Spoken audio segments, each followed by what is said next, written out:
All right, welcome to the explainer.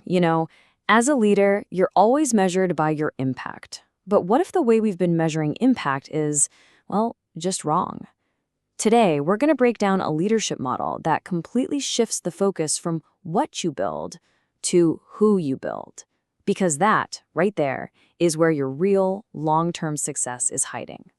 Okay, so here's our game plan for today. We're going to start by talking about a really common career ceiling, the individual contributor trap. Then we'll dive into something called the Followship Principle and the flywheel that makes it all work. After that, we'll get super practical with a leadership playbook, and we'll finish up by talking about the mindset traps you've got to avoid. All right, first up, let's talk about this trap. It's something a ton of really ambitious people fall into, especially if you're in a competitive field like, say, consulting or tech. It feels like you're doing everything right, but trust me, there's a hard ceiling on your potential, and you might be heading right for it. So let me ask you this, and I want you to really think about it for a second. What do you think is the biggest thing limiting your career right now? Like the single factor that's going to hold you back from getting where you want to go? For most people, the answer that pops into their head is their own performance, right? How good is my code? How sharp is my analysis? How many deals did I close this quarter? We're basically trained from day one to think that our personal output is the name of the game. But here's the thing, that's a really short-sighted strategy. I mean, think about it.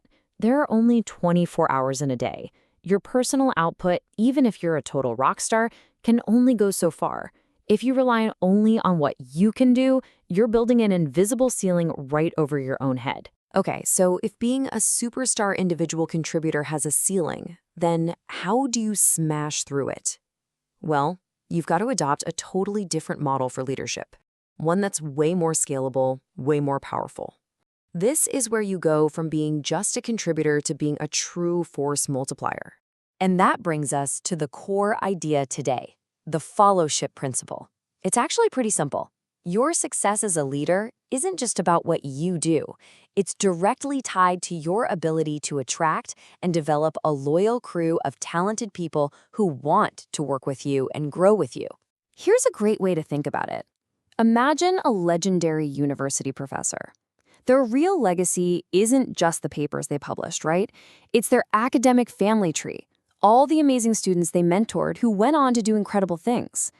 And it's the exact same for you. Your true impact isn't the list of projects you completed. It's the leadership tree of talent you helped grow. Okay, so a principle is nice, but how do you actually make it work? Let's look at the engine that drives this whole thing. It's this awesome, self-reinforcing cycle, a flywheel, really, that creates success for you and your team. It's this amazing, virtuous cycle.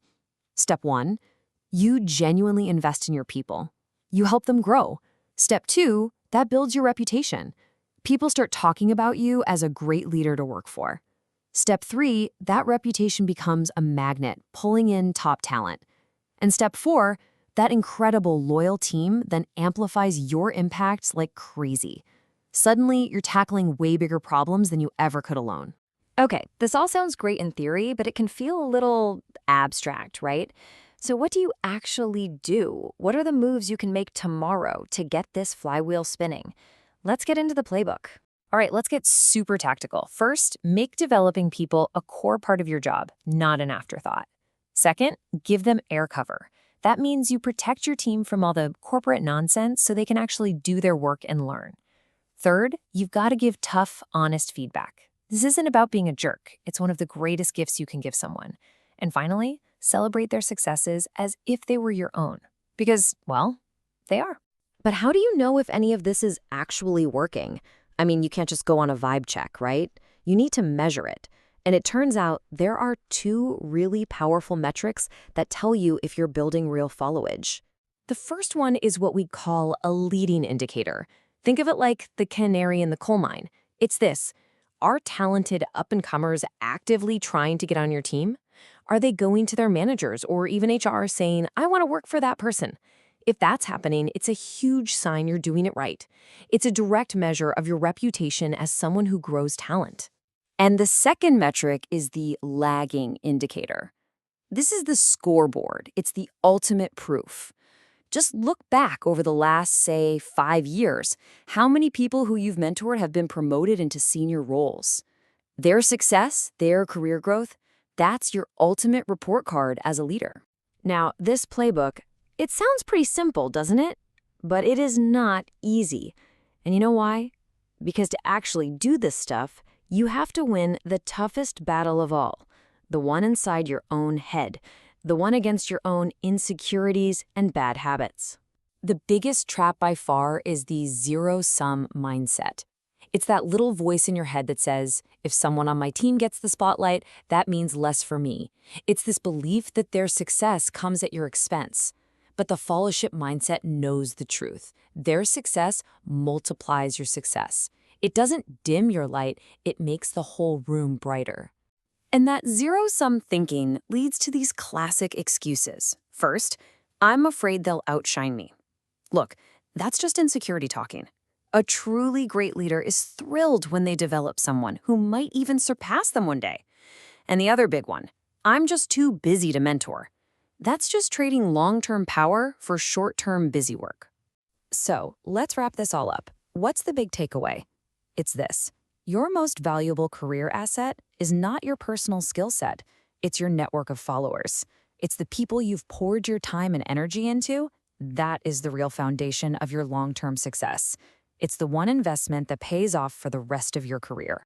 And so that leaves us with one final question for you to think about. When you look back on your career, 20 years from now, what are you going to see? Just a list of projects you shipped? Or are you going to see this incredible, thriving leadership family tree full of amazing people you helped grow? The choice, really, is up to you.